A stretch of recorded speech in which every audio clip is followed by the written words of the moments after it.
স্বাগতম জেসাস লাভ বাংলা চ্যানেলে। আশা করি আপনারা ভালো আছেন। আচ্ছা বন্ধুরা, কখনো কখনো যখন আমরা প্রার্থনা করি, আমরা নিজের কাছেই প্রশ্ন করি, আমি কি ঠিকভাবে প্রার্থনা করছি? আমরা আমাদের পাদ্রী বা বিশ্বাসী বন্ধুদের প্রার্থনা করতে শুনতে পারি আর ভাবতে পারি, দেখো তারা কত ধার্মিক শোনাচ্ছে। যারা প্রার্থনা শেখার চেষ্টা করে তাদের জন্য এটি ভয়ানক মনে হতে পারে, এবং আমরা যদি প্রার্থনা করি তবু আমরা নিশ্চিত নই যে আমরা ঠিকভাবে করছি কি না।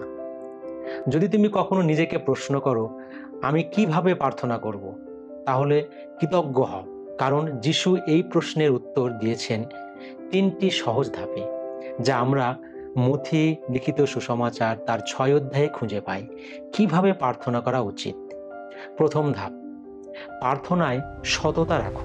যিশু যখন তার শিষ্যদের প্রার্থনা শেখালেন, তিনি বললেন, মথিলিখিত 6 অধ্যায় 5 ও 6 পদে লেখা আছে, আর তোমরা যখন প্রার্থনা করো তখন কপটীদের ন্যায় হইও না, কারণ তাহারা সমাজ গৃহে ও পথের কোণে দাঁড়াইয়া লোক দেখানো প্রার্থনা করতে ভালোবাসে।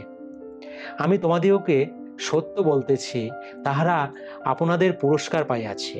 কিন্তু যখন প্রার্থনা করো তখন তোমার অন্তরাগারে প্রবেশ করিও, আর দ্বার রুদ্ধ রাখিয়া তোমার পিতা যিনি গোপনে বর্তমান তাহার নিকটে প্রার্থনা করিও, তাহাতে তোমার পিতা যিনি গোপনে দেখেন তিনি তোমাকে ফল দেবেন।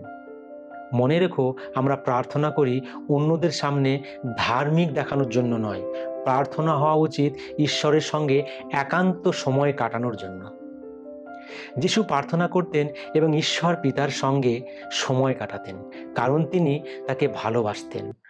আর যখন তুমি সত্যিই কাউকে ভালোবাসো, তুমি চাইবে কিছু সময় একান্তে কাটাতে, শুধু তুমি আর সে একে অপরের সান্নিধ্য উপভোগ করতে। ঠিক এটাই ঈশ্বর আমাদের কাছ থেকে চান। যিশু আরও বলেন, মথিলিখিত সুসমাচার তার 6 অধ্যায় 7 পদে, আর প্রার্থনাকালে তোমরা অনর্থক পুনরুক্তি করিও না, যেমন জাতিগণ করিয়া থাকে, কেননা তাহারা মনে করে বাক্য বাহুল্যে তাহাদের প্রার্থনার উত্তর পাইবে। অর্থাৎ শুধু মুখ চালিয়ে কথা বলো না। আমরা ঈশ্বরের সঙ্গে কথা বলছি, আমরা যে শব্দগুলো বলি তার মানে হওয়া উচিত, ঈশ্বর এই খাবারের জন্য ধন্যবাদ। আমরা কি সত্যি ঈশ্বরকে ধন্যবাদ দিচ্ছি, না শুধু খালি বাক্যটাই বলছি? যিশু চান আমরা আমাদের কথায় অর্থপূর্ণ হই। তাহলে শুধু তাড়াহুড়ো করে বলো না, ঈশ্বর আজ আমাদের আশীর্বাদ করো, আমাদের নিরাপদ রাখো। এই ধরনের খালি বাক্য নয়, প্রার্থনায় সততা ও ভাব থাকা জরুরি। দ্বিতীয় ধাপ, ধীরে ও গভীরভাবে প্রার্থনা করো। যিশু আরও বলেন, মথিলিখিত সুসমাচার তার 6 অধ্যায় 9 ও 10 পদে লেখা আছে, অতএব তোমরা এই মতো প্রার্থনা করিও, হে আমাদের স্বর্গস্থ পিতা, তোমার নাম পবিত্র বলিয়া মান্য হোক, তোমার রাজ্য আসুক, তোমার ইচ্ছায় সিদ্ধ হোক, যেমন স্বর্গে তেমনি পৃথিবীতেও হোক। অনেক সময় আমরা প্রার্থনাকে শুধু নিজের চাহিদা পূরণের জন্যই বানাই।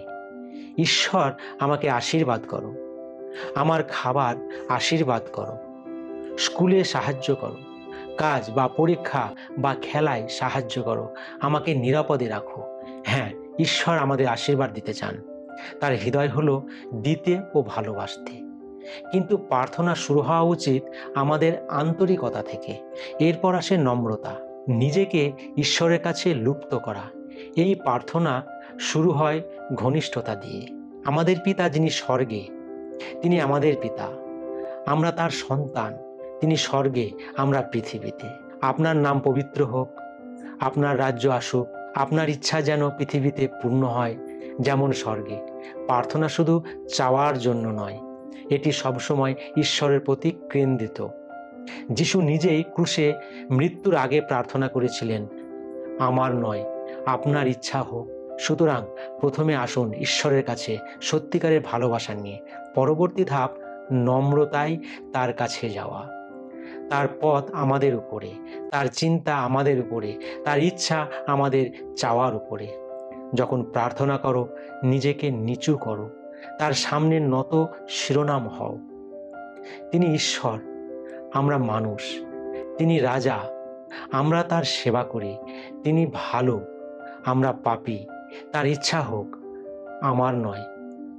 তৃতীয় ধাপ, ঈশ্বরে নির্ভর করো।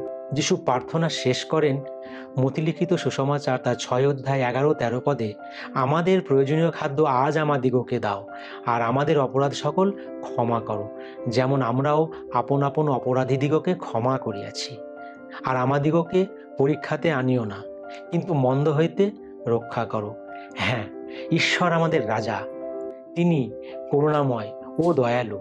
তিনি আমাদের আশীর্বাদ দিতে চান এবং আমাদের প্রয়োজনীয় জিনিস দেবেন। আজকের দিনের জন্য তোমার প্রয়োজন কি?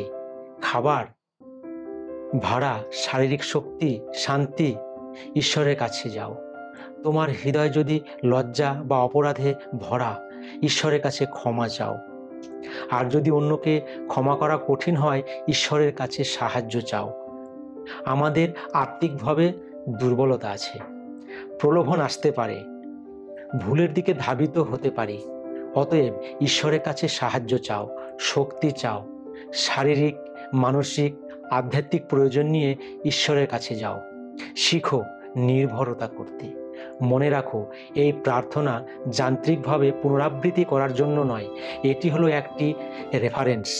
আমাদের মনে করিয়ে দেয় কিভাবে প্রার্থনা করা উচিত। তাহলে প্রার্থনা করতে গিয়ে সততা, নম্রতা, নির্ভরতা বজায় রাখো।